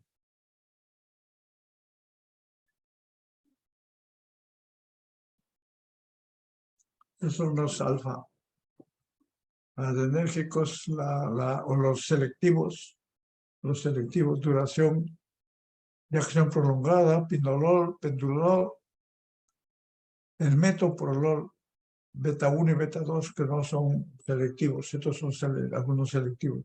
Estos son selectivos, atenolol, esmolol, acebutolol, todos en hipertensión, en angina, taquicardia supraventricular. Los usos son similares en todos. Esto es un resumen casi de los tratamientos, pero tener en cuenta las reacciones a veces. El propanolol puede producir especificidad por ambos receptores. Se utiliza en hipertensión, en glaucoma, migraña, hipertiroidismo, angina de pecho. En angina de pecho se utiliza porque, bueno, la angina, claro, hay disminución de la irrigación coronaria y por otro lado incremento del metabolismo, o sea, incremento digamos, metabólico. Por eso, por disminución del consumo, se utiliza los beta bloqueadores en angina de pecho, en infarto miocardio también. Las reacciones a bradicardia, hipotensión, esto. Siempre que dan estos beta bloqueadores selectivos, no selectivos, controlen el pulso y díganle al paciente que se controle el pulso. Y eso es lo que yo hago. Si es una consulta ambulatoria, si es voy a domicilio, páseme la voz y baja. A veces llaman, doctor, mi pulso está en 45, ya, bájale. Ya veo cuál es la patología, todo eso, baje. O si no, suspéndalo, pero yo voy a ir a verlo, o etcétera, etcétera. Ya uno combina, pero hay que tener... El nadolol, el uso terapéutico, el timolol en glaucoma y hipertensión. Estos son selectivos. Acebutolol, atenolol en hipertensión se utiliza. Está contraindicado en asma bronquial, también lo utilizan. Mire, ¿por qué esto es lo que quería ver? A pesar de que son selectivos, se prefieren no usarlo en asma porque, como ya mencionaba la pregunta que hizo su compañero al inicio, muy interesante, cuando se da en dosis altas, a veces estos selectivos no son tan selectivos, podrían ser no selectivos y podrían producir problemas. Están contraindicados. Betalol, estos son en hipertensión, insuficiencia cardíaca, lo que son no selectivos combinados con alfa.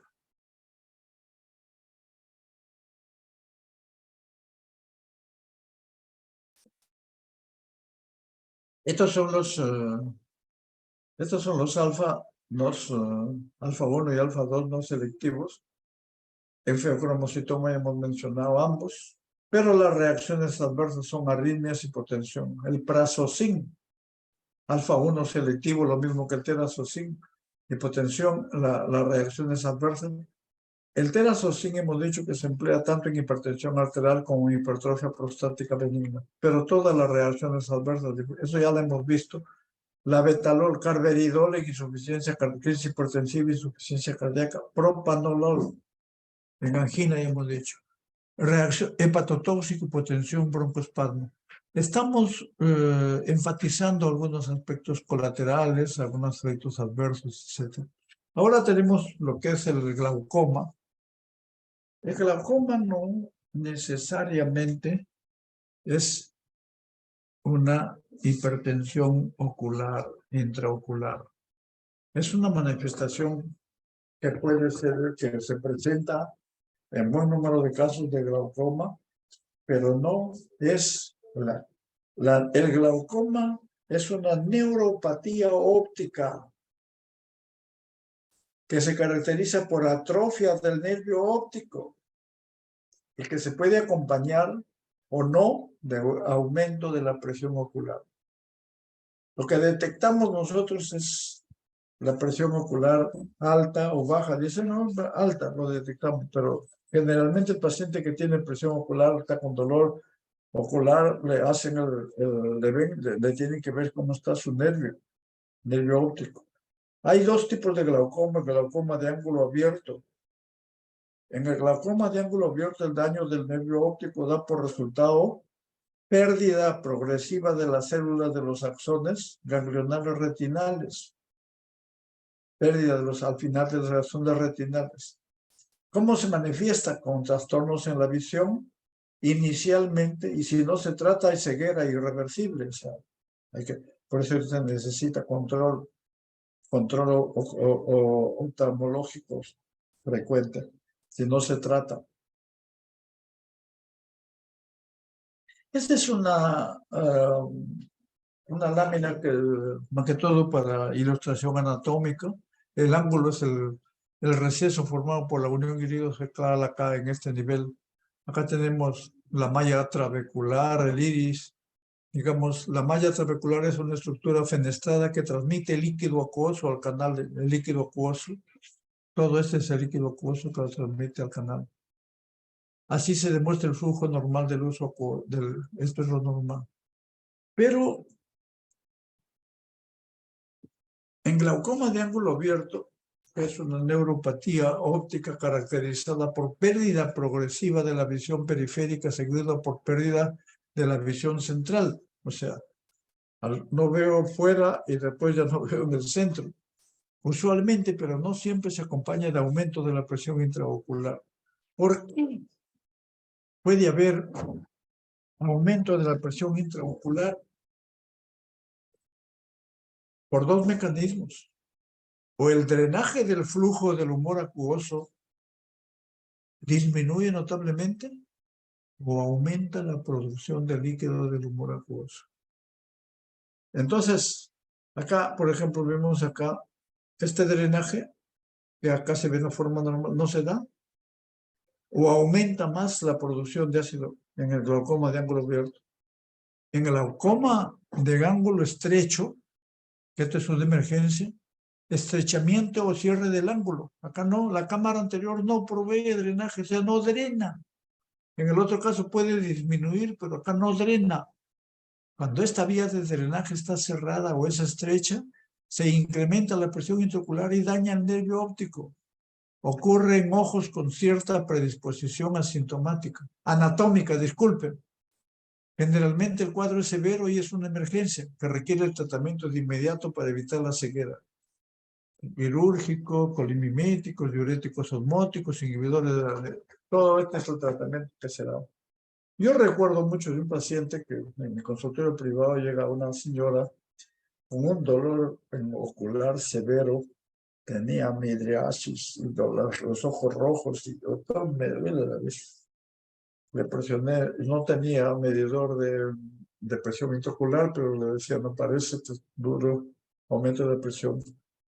Y yo tenía gotas de pilocarpina, por eso se da los colimiméticos. Le puse esas gotas, le calmó un poco, pero me comuniqué de inmediato, porque al paciente hay que darle un tratamiento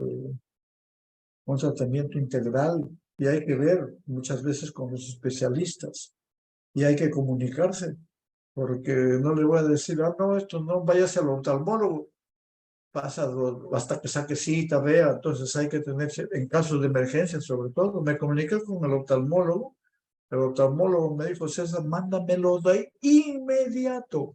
Le puse sus gotas de pilocarpina y le envié, y le dio su tratamiento. Después nos comunicamos, me dijo, sí, es un glaucoma de ángulo estrecho. En ese contexto tenemos acá mire, acá no hay, el ángulo no entra, acá el ángulo en ángulo estrecho. Tratamiento de glaucoma. Fármacos de la aplicación tópica. Generalmente hay fármacos de aplicación tópica que incrementan el flujo de salida del humor acuoso, que se está utilizando, o sea, para incrementar, cuando hay disminución, sobre todo en un ángulo estrecho, fármaco para mejorar la salida de flujo del humor acuoso. Prostaglandinas, el atanopros, el bimatopros, son las prostaglandinas que se utilizan. Agonistas alfa-adrenérgicos, alfa-2, clonidina, proclonidina, brimonidina. Estos prácticamente incrementan el flujo de salida. Y agonistas colinérgicos, la pilocarpina, hemos dicho el carbacol, y la neostigmina, que es un anticolinesterásico. El carbacol es un agonista colinérgico muscarínico. Este es un anticolinesterásico. Este es un directo, este es un indirecto. Ambos son agonistas. Fármacos que disminuyen la producción. Estos incrementan el flujo. Prostaglandinas, agonistas alfa-adrenérgicos y agonistas colinérgicos. Los que disminuyen la producción del humor acuoso, o sea, si hay mucho humor, disminuyen. Agonistas alfa-adrenérgicos. La brimodina igualito acá. Beta bloqueadores, timolol, betasolol. Inhibidores de la anhidasa carbona, los tópicos, que es la dorzolamida, o inhibidores de la anhidasa carbónica sistémicos. Algunos utilizan combinación de ambos.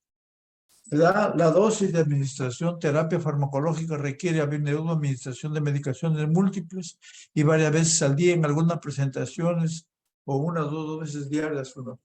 Entonces, este es el término, lógicamente cuando ya lleven oftalmología van a ver con más detenimiento esto, pero estos son los tratamientos para el tratamiento de glaucoma. Y acá tienen las reacciones adversas, los agentes que disminuyen, que suprimen el influjo, los BELCA, o sea, que disminuyen la producción del humor acuoso, beta bloqueadores, alfa-2 adrenérgicos, inhibidores de anhidasa carbono. Pero todos producen, mire, sus reacciones adversas, irritación ocular, ojo rojo, causan miopatías, a veces miopías, náuseas, diarrea, tienen efectos colaterales. Y fármacos que incrementan el flujo del humor acuoso, las prostaglandinas, alfa-adrenérgicos 2, agonistas colinérgicos. Y hay ahora unos inhibidores de la RHO quinasa, que es un nuevo producto, pero todos producen reacciones adversas. Vamos a ver acá. Y esta es una lámina que es muy importante. Si bien es cierto que estamos viendo fármacos para tratar el incremento de presión intraocular, hay fármacos que de por sí pueden incrementar la presión intraocular. Bueno, los glucocorticoides, las preparaciones oculares, orales, cualquier preparación a largo plazo, sobre todo entonces está contraindicado en pacientes que tienen glaucoma de ángulo abierto. Cuando se aplican durante un mes, el uso tópico intraocular, corticoide puede incrementar la presión intraocular. Y si tienen glaucoma, está contraindicado. Los simpáticos miméticos sistémicos, hemos dicho, o sea, porque los beta bloqueadores se utilizan para disminuir la producción. Entonces, si utiliza un agonista, la efedrina, la pseudoefedrina, incluidos los antigripales, pueden incrementar la presión intraocular. Los anticolinérgicos sistémicos, porque los agonistas colinérgicos son los que se utilizan para tratamiento de glaucoma, tienen efecto potencial en pacientes con glaucoma de ángulo estrecho. Especialmente, ya hemos visto que eso es se utiliza la pilocarpina, pero anticolinérgicos sistémicos no se puede usar. Gotas oculares para conjuntivitis alérgica, que tienen simpáticos miméticos. Nafasolina o anticolinérgicos de aplicación tópica tienen potencial de efectos adversos en pacientes con glaucoma, sobre todo en pacientes con glaucoma de ángulo estrecho. Esto es importante entonces ver, estos medicamentos pueden estar contraindicados en pacientes con glaucoma o pueden desencadenar incremento de la presión intraocular, por eso es importante. Siempre hay que preguntarle al paciente que está utilizando. Con esto estamos terminando la